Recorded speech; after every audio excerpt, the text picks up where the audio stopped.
జీవితం మీద విసుగు వేసారిన స్థితిలో మనోదుఖంతో ఉన్నావేమో దేవుని బిడ్డ.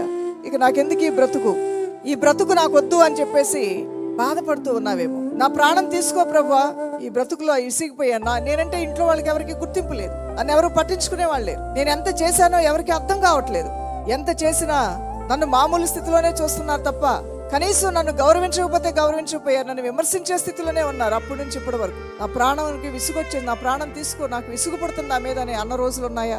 దేవుడు ఆ మాటని నాట్యముగా, నీ దుఃఖాన్ని ఆనందంగా మార్చబోతున్నాడు దేవుని బిడ్డ. అలాంటి స్టేజ్కి మీరు వెళ్ళిపోయారంటే దేవుడు ఆలస్యం చేయడు. అలాంటి సిచ్యువేషన్స్ లోకి మీరు వెళ్ళిపోయారు, ఇక ఆ ఆఖరి స్థితికి వెళ్ళిపోయారు అంటే ప్రభు ఇక ఆయన ఇంకా నిలబడి చూస్తూ ఉండడు.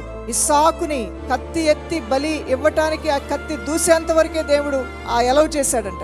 ఆ యొక్క యవనస్తుడైన ఇస్సాకు మీదకి అబ్రహాము యొక్క కత్తి ఆయన తల మీదకి వెళ్లకుండా దేవుడే అడ్డుకొని ఆపేశాడు. అంత దుస్థితి, అంత దీనస్థితికి నీకు రానివ్వడు. ఆయన పెట్టిన పరీక్షలో ఈ రోజు నువ్వు ఆఖరి స్థితికి వచ్చేసావేమో. ప్రభు సన్నిధిలో ఎంతో దీన మనసుతో నువ్వు దీన వస్త్రం ధరించుకుని ఏడుస్తూ ఉన్నావేమో.